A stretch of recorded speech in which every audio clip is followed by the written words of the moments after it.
I met two very promising brothers who started a custom PC building business in their garage. The best part about them, they left US, came to Canada, quit their high-paying IT jobs to follow their passion of building PCs. Is it good? If Yeah, I it's good.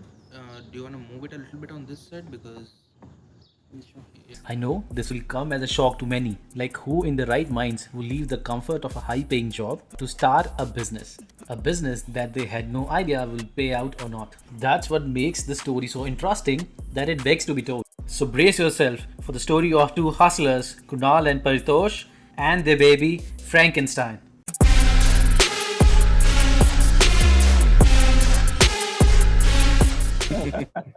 I'm happy this is rigging out. Okay. okay, Frankenstein. So, Frankenstein's is inspired, as most people can tell, or you guys can tell, from the Mary Shelley novel about Dr. Victor Frankenstein. And as you guys might know, what Dr. Victor Frankenstein did in the story was he picked parts of dead people, maybe alive. I can't remember the exact story, but he puts them together and reanimates a corpse, brings it back to life. That's the Frankenstein's monster that everybody sees around. Um, Funny enough, that's what I've been doing with PCs for a while. Is what we do here at Frankenstein is we take a lot of different PCs parts from different sources, make sure that all of these used parts, as well as some new parts, have enough of life left in them, right? So we test them, we clean them, we put that back together into a completely different PC, right? And that PC is basically what we sell here. So we call these upcycled gaming PCs, which means we take a combination of used parts and new parts, put them together, have a great PC for you. So that's basically where the idea for Frankenstein comes from. And yeah, I mean, basically what we're doing at this company is making sure that anybody who's out there who wants a gaming PC can get one at an affordable rate. So, what is your unique selling point? There are a lot of people doing the custom PC business, right? Right. So, like, what differentiates you from them? I think there are 2 points that I would say differentiates Frankenstein's from a lot of other people. Is that the first one being the focus on community and sustainability. So when we say we are sustainable, what we're trying to do here is take these parts that a lot of people might not have a good, place to put them in. People with old PCs, they have their PCs lying in garages catching dust for like months and years at a time because they just don't know what they can do with it. Also, often people don't understand that, what's the value in my PC. Or like, let's just take an example, right? I have a gaming PC that's about 3 or 4 years old. It was running perfectly. I'm playing all of my games, and one day it just starts making some weird noises, right? So I'm like, it's not good. I take it to any of the computer repair shops, and funny enough, they're gonna quote me something like $300 or $500 to fix it, right? And I'm not gonna say that they're right or wrong, but either ways, people get discouraged, and they'll be like, "Hey, I don't even know if the PC is worth putting that money. I'll just shelve it, right?" And then they'll go buy another PC for $2,000. That's good, but the thing is, that little PC still has so much potential that could help somebody else, right? So that's number one thing we're trying to do is we're trying to target, Toronto area and like GTA, and build a community where anybody who has parts or PC who needs to upgrade or downgrade, they have an option where this becomes a cyclic economy where products move around rather than just sitting or going to waste. So less waste, reuse things. So that's basically the sustainability part comes in. But our focus on sustainability, what it does is it makes our PCs much more affordable, as well as the other thing is you're buying it from a business that you can trust. So that kind of brings us to the second part is what sets us apart is customer service, right? What we want to focus is on connecting with our users. So there's this funny thing that me and Paritosh or other people at the company have discussed about before is how we do our custom builds. So apart from the custom builds that we design and have for sale, we also take custom orders where we'll talk to somebody, get all your requirements, and then build a PC for you. I usually tell that I'm not going to do it unless you get on a call with me, right? Because the idea is, it's very hard to get like two chat messages and figure out what they want, right? I think you have the same steps on your website as well. We do, Right. we do. Right. It highlights it on the website. But I really And- like your website. The first thing that pops up is "Welcome to the future," and Right. that's the tagline, right? Yeah, Yeah. yeah. Because that is where the market is also going to go. Because see, before everyone had that pre notion or presumption that buying it second hand or buying something used is not gonna be that good because nobody knows how it was used. But if this is the place where we step in, where we get used parts or used PCs, we take it upon ourselves to make sure that the people get the right parts for it, and then people get more trustworthy towards us. That's where they will be like, okay, if it's used, but if you guys know what you're doing, it's going to work, it's going to last more. And that is where with the welcome to the future part also comes in, because this is the direction in which we want to go, and this is where the market is also going to go. People are going less and less for like brand new PCs, gaming PCs, because they are going up in prices, because everything is right now going up in prices, and we are able to maintain the same standards as a brand new PC for a lot less selling Yeah, but I also noticed that like when I bought a PC from you, that's how I know you guys, right? Right. Right. So when I was comparing the prices, I came to know that your prices were very competitive with what like anybody is selling on their own. Like, Mhm, Right. I'm mhm. not buying from a third party company. I'm buying from a person, and he was yet selling at a higher price than Right. what you guys offered me. Right. And even after that, like I asked you for customization, and you say, yeah, that's no issue. Right. Right. Right. So how do you manage that? Like it's very difficult. You say you're buying it from people and then putting it together. So you're putting your Mhm, mhm. efforts, your hours, and then even your rates are very competitive. Yeah. Well, a big reason behind that is, we kind of follow the startup culture. Well, not 100%, but we learn a few things from there. Is the idea is that we're growing a business. Um, we cannot dominate or dictate the prices, right? Like, I don't want to come in and say, like, hey, this is the price, this is what you want to pay. If I do that, people are not going to resonate to that. They're like, why do we buy from you when we could buy this somewhere else for lesser price, right? So we want to be very respectful and understanding of the market there is. So that kind of follows how we price our bills. Is we actually go with a market study or a market research for every PC we build. We want to see what are people offering it for, right? So you look at the parts that are in a PC, you kind of figure out, hey, what's the price I'll be paying if this was brand new? Versus what's the price I'm going to be paying if I buy this from like a random person in Hamilton? I don't know.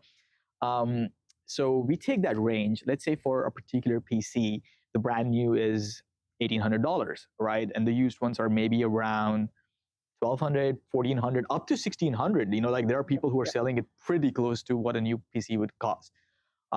We try to be on the lower side of that range, because what we want to provide is, like we said, this has to be sustainable, but it also has to work for people.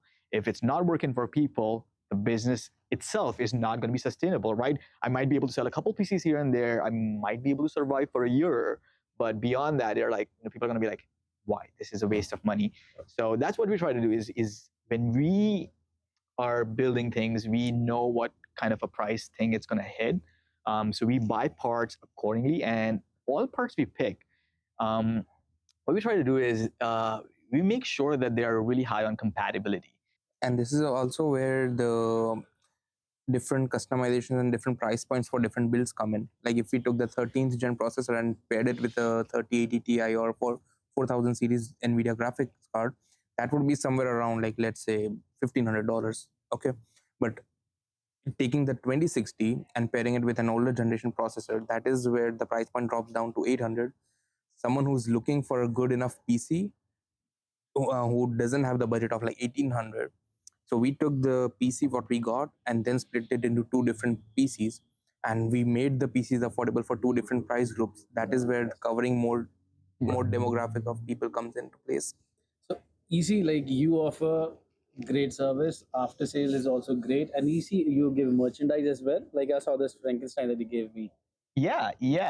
For the So this is a whole package of your branding. absolutely. Yes. So this is the branding that we do on each of our PC builds. This is a magnet customized for Frankenstein.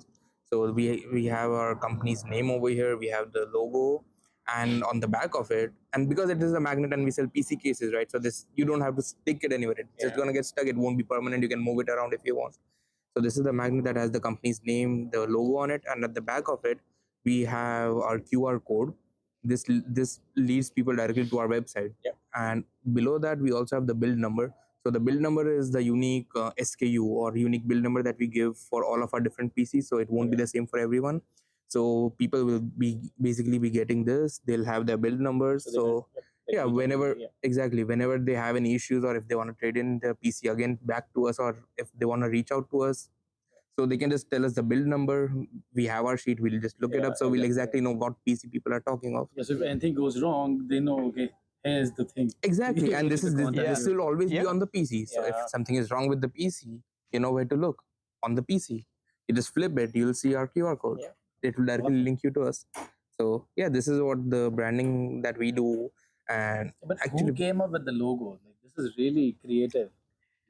this was all Kunal Bhaiya. So Yeah. this was way before I joined. But so we everything had was we already had a little bit of help I mean, from yeah. a third person in the family. So it's actually my sister, who's a brand manager. So she's done different creations for a lot of people, and she's actually paid for this. So technically, she was one of the first employees at Frankenstein. Where I asked her, like, I'm starting this company. This is a cool name that I came up with. Like, how do we merchandise? How do we make this? And one night I had this idea. It's like, what about a magnet, right? Something that goes on your fridge. It looks cool, but we wanted to do this is branding on the front side, but also information on the back. So that's basically where they were like, yeah, we can do a double-sided magnet for you. And we're like, this is great. Yeah. Okay, so like custom PC building, right? This has gone into a trend. Like everybody's doing it now. Even Right. Henry Cavill, like Right, there is right. a PC, right? Yeah. So a lot of people build their own PCs, but they don't have the exact knowledge. So Mhm. do you get customers like this? Okay, I tried this, but it didn't work. I have no idea what to do. All these expensive part I have All now. the time. All the time. You know what's been really funny? So I sadly I can't remember the name of this person, but this is I guess sometime in December, because it's around Christmas time. So I remember this incident where he came to Frankenstein's, right, looking for a graphic card, I believe, and he had already purchased half of the parts, and he's like, I just want the GPU. But he comes into the store, he's like, oh, you guys have more parts. You build PCs. You have. I'm like, yeah, I've been doing this for a while. I know all of this stuff, and I'm like, he's like, would you be able to help me build this PC? I'm like, sure, yeah, I can. He's like, I want to do this because I want to learn how to build a PC. I just need a little guidance. And I was like, yeah, we can do that. So, he's like, is there going to be a fee? I was like, well, you know what? To see that kind of Enthusiasm. enthusiasm Yep. in somebody who wants to do this, we always appreciate that. So what we want to say is, we do our builds, and if you don't want to build your PC, we can do it for you. But if you are into that thing, we are more than happy to educate or tell people how to do it. So he buys the GPU from us. He buys all of his other parts, and then I think it's Black Friday, so he's at Canada Computers, and he gives me a call. He's like, Kunal, I'm looking at 3 processors here. Which one do you think is right for my build? And I'm like, buddy, I'm here at Eden Center trying to do some last minute shopping. Can I call you back in 2 hours? And he's like, I'm standing at Canada Computer right now with 3 processors in front of me. He's like, what do I do? Like, tell me, or I'm going to have to walk out of this. So I was like, okay, you know what? Give me just 2 minutes. Let me find a silent corner, like a quiet corner in Eden. So I took some time from that. And then we had this little 15-minute call where I was like, okay, that one, that processor goes with the rest of your parts you have. Just buy it, bring it over to the shop, and we'll build it together. So he did, and after about 98 more messages, we kind of met where he brought the parts, and he had access to the garage. So he brought his parts. We were like, okay, we have some tools here. I'll tell you what you need to do, and you can just build it. So it was maybe a 30 to 60-minute session for us where he had already done half of the things, but what he didn't know, I was able to guide him through that, and he had a PC. So yes, we really appreciate, and people doing that. That's what we want to do, is that yes, we have our side with sales and services, but if you want any kind of recommendations, suggestions, we are always happy to talk. So you're building a community, as you said, right? Absolutely. Tell us more about yourself. So I don't know if you got the part where I introduced my name. I'm Kunal Sarsa. That's my full name. And it's funny that a lot of people do call me Frank just because I'm Frankenstein and they see Frankenstein and assume that's my full name. But yeah, I'm Kunal. I come from India.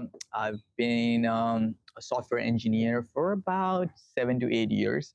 So that's technically what I studied. That was my bread and butter, my 9 to 5. Um, but at some point between moving through countries, trying different things, I always had this passion to open up things and figure out what's inside, to check out the inner working, see what I can learn. So from a young age, I've always been tinkering with things, and that passion led me to this hobby of fixing laptops, building PCs. So honestly, it's something I have been doing for about, I'd say, almost close to a decade now.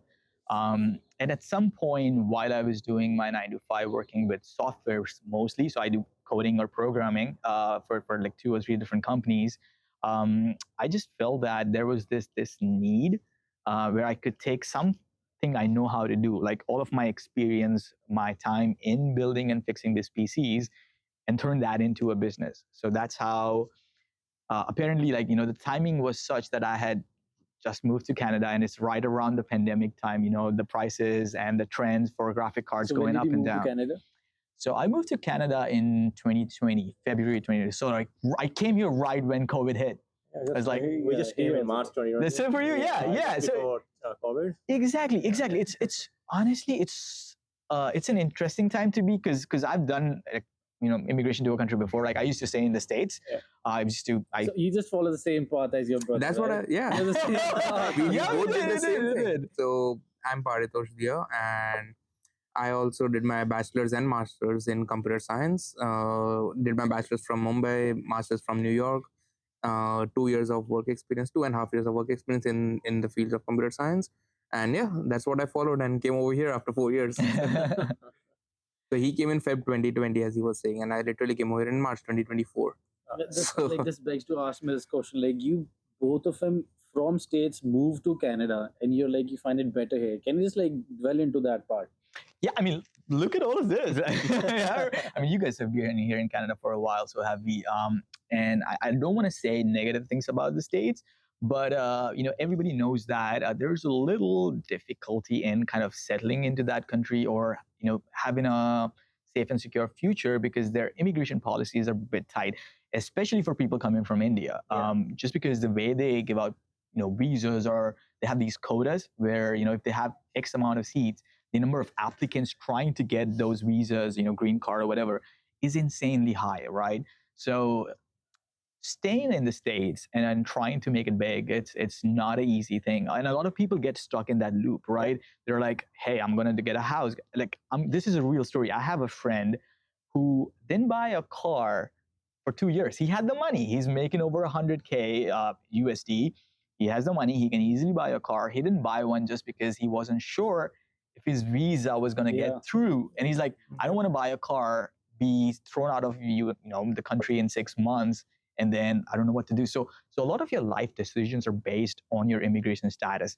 So that's one of the biggest reasons, kind of similar for both of us, is why we chose Canada over the States. Was things were more welcoming here. But once we got here, I mean, we realized it's a lot of other things. Honestly, the only deterrent to people is the cold. And I joke with people, I'm a polar bear. Like I love the cold here, so it doesn't. I'm not bothered by that. For me, it was just like people are more accepting and warmer here. And as a business, one thing that I have seen over time is Canada needs businesses. Canada needs a lot of Yes. businesses, right? You guys have seen Yes. that too. Yep. There's so much opportunity. Like a simple example that I give people is get into a massage therapist, right? If you want to get to a massage therapist, or even a doctor or whatever, any health practitioner, there's always a waiting time, right? A lot of other places you're like, hey, I have back pain, I'm just gonna go do a massage. Sure, you can just stop by and get in, a walk-in or something. That is almost impossible here. So you know that the number of businesses serving customers are already low. There's a good chance for people to kind of study, understand what requirement is, and fit in there. So that's basically another factor that comes into the play. Is like, hey, this is the right place. It's a great community, good people, Yeah. and a good chance for any business to grow. Even the population coming, I think there'll be business opportunity is going to just rise. Absolutely, absolutely, Yeah. With the number of immigrants coming here. Mm. exactly. So that's a big part of why we choose to be here and why we want to still continue being here. I love Canada as well. Yeah, right. Yeah. So next, like, what motivates you when you wake up in the morning? Like for the youth, right? Right. I think it's the control over freedom that you have. It's actually good. So I was in the States recently. I was working 9 to 5. I used to wake up like whatever 8:30, 7:30, depending on my schedule. I used to wake up because I had a job to do. Yeah. I had to do that. I have to do that. That's have why I to used wake to. up for Yeah, that, that's why I right? used to wake up. Coming over here, I, I s- I'm not gonna lie. I do wake up late, but at least that is because I guess both of us have the freedom to choose what we want to do coming in the business. And okay, this business gives you freedom of your time. Exactly. That's the thing, right? Yeah. So in 9 to 5, I mean, I personally saying I never had the freedom to choose what I want to do, how I want to do. I was always following something which were told to me how to do or what to do, and I just used to do it. But coming over here, waking up in the morning, I know how I want to do it. What do I want to do? And that is something which motivates me personally. Waking up in the morning, that I know what I have to do. I know I want to build PCs, not because I have to, Yeah. not because I'm staying over here Right. or I'm staying with Bhaiya and I have to contribute to it. No, it's nothing like that. It's something which I like to do. Yeah. Yeah. And that is what actually motivates me to wake up in the morning and just get started So with it's your it. passion Passion, about yeah, this exactly. industry. Exactly. That, like, Yeah. makes you- It's it's really nice. it is, and it's that, and it's also seeing the change you can bring, right? Right. So a good example is, one thing that I've focused on a lot and thought about a lot working in the software industry is, software engineers are creators in some aspect. We write lines of program. That program turns into something you can visually see on your computer, right? Like any program you use, your browser, Chrome was created by a software engineer, right, who wrote lines of code. When you do that, it's there's a little, like, it's like a two-way glass where people can see into the code or the program you build, but we can often not see who the other side is, like who's using. Are they happy with what they're using? Because right, let's say in Google that happens, every user's feedback doesn't reach to the engineer, right? So what I've always wanted to know is, how many lives has my creation helped or changed? Who's saving time? So Who's you're feeling seeing the better? end impact, like The what you impact. did before. Even like I was in the software industry as well. Right, Like right. every effort that we put in, like it was going to oblivion. We had no idea what's You don't filming know out, who right? it's helping, right? But when you are like in a customer facing role, Right. you know who you're helping. Right. And the expression on the faces, I think, is the best part. right? Absolutely, right? So that's what I wanted. I mean, that's a big motivational thing for me. Is why I switched from software to this. Is I want to see, that every little thing I do, right? Is it getting better for somebody else? Is somebody else's day being made? And then, when we get those comments back, it's like, you found us the best PC we could for that budget, or like, I've had your PC for 2 months and I'm like loving it. That's the great part, like, and it's honestly, it's not looking for a thanks. It's looking for, as an engineer, the idea is I've spotted a problem or a requirement and I've fulfilled that. So that fulfillment actually makes you feel a little better. That's interesting. Yeah. That's great fulfillment. Yeah, that's always the inspiring factor. Yeah. Right. And then, when you're doing that, you're meeting people, you're talking to them, and then there's always this idea that you're sharing every little piece of information you have and you're giving it to them. So they're always learning, right? That's what we want to make sure Right. is that every little thing we know, people understand that too. Because we don't want to be behind closed doors, right? We don't want to be like, hey, we'll take your PC, we'll fix it, and we won't tell you what we did, right? It's not in secrecy, which is what a lot of computer stores do, right? Where you're like, hey, just leave your PC here, come back in a week, and whatever. I've actually fixed PC when people are waiting next to me. I was like, listen, I can see this is wrong. It'll take me about 5 minutes, and I'll show you what was wrong, and we'll fix it together. So I think that's another aspect, is like, like just passing that on, and having that people learn and recognize things they need to know about their computers, because they shouldn't be like, this is a magical little device that does stuff that I don't understand. The more they understand, the better. Okay, everybody have good days and everybody have bad days, right? So how do you pick yourself up in a bad day? You just go to your bed, get in your comforter, and cry. I'm just kidding. I'm just kidding. No. So when No.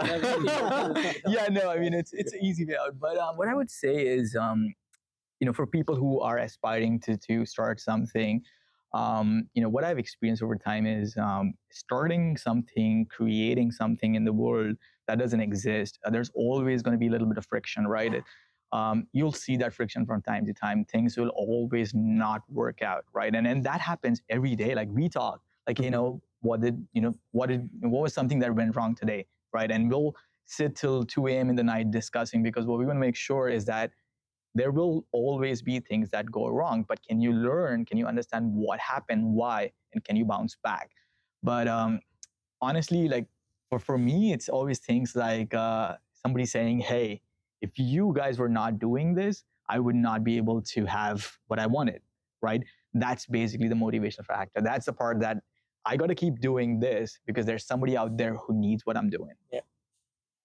Bad things are always going to happen. Bad days, everyone is going to face them, no matter at what position they are, no matter what job or what business they are doing. Bad days, everyone is going to face it. And I mean, I recently had a lot of bad time in my life as well, because of my job and my visas and everything like that. But it just comes around at one point where you don't you have to pick yourself up. That is true, but also you need to understand what went wrong and just try and figure stuff out. The more you ask yourself, the more questions that you ask, like what went wrong, why did it go wrong, how, okay, whatever happened, but now I need to change something.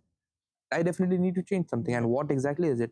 The more you try to just figure that part out, like the second half, that this is where I am right now and where do I want to go ahead of this, that is where things are going to start clicking in, and you'll just forget of what happened with you till now, because of which you are in a bad situation. But going ahead, the more you think about it, the more ways you figure out exactly where you want to go, it's gonna brighten up your mood at any time. Yeah, introspection is a key there, right? Exactly, yeah. Absolutely.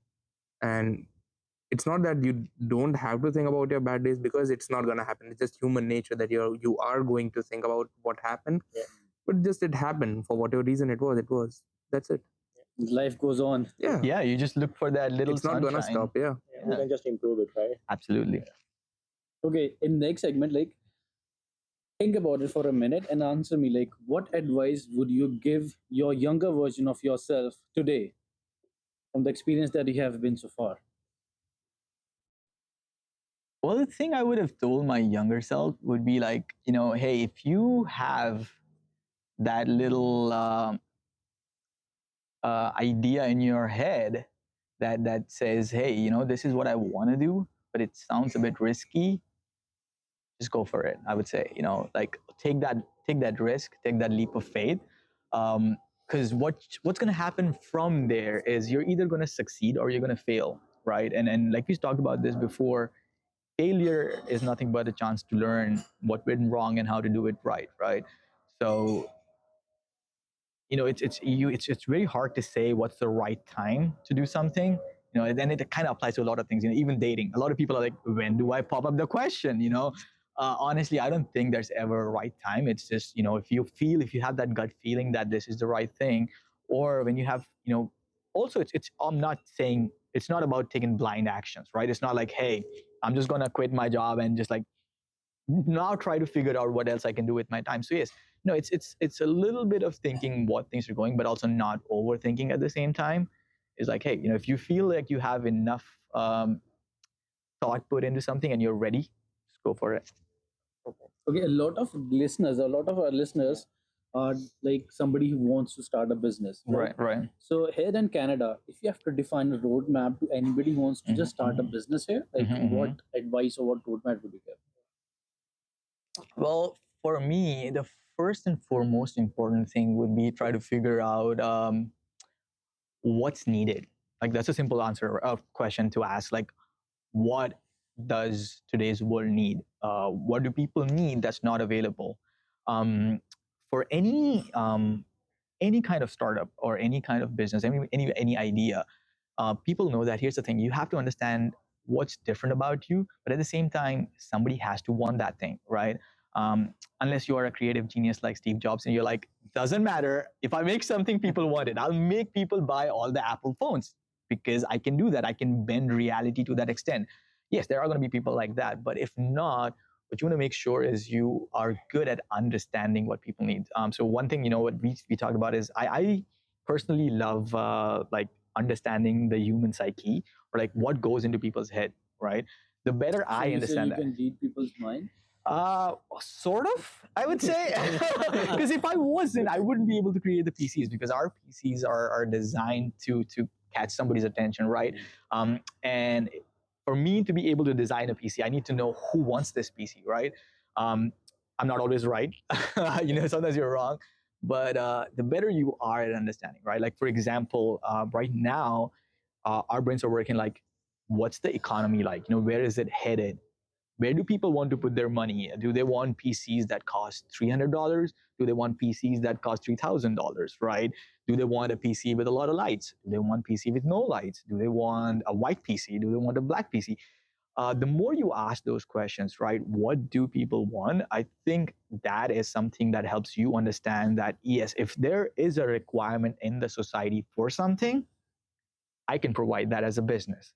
I think that makes you, it gives you an edge over other people, because you've identified what's needed, and it's like 50% of your work is done. Now you got to figure out, how do I do it, right? How do I give people what they want is the other half. The first half, I think, for people is to identify that what is a problem out there, or what is a requirement, and how do I do it.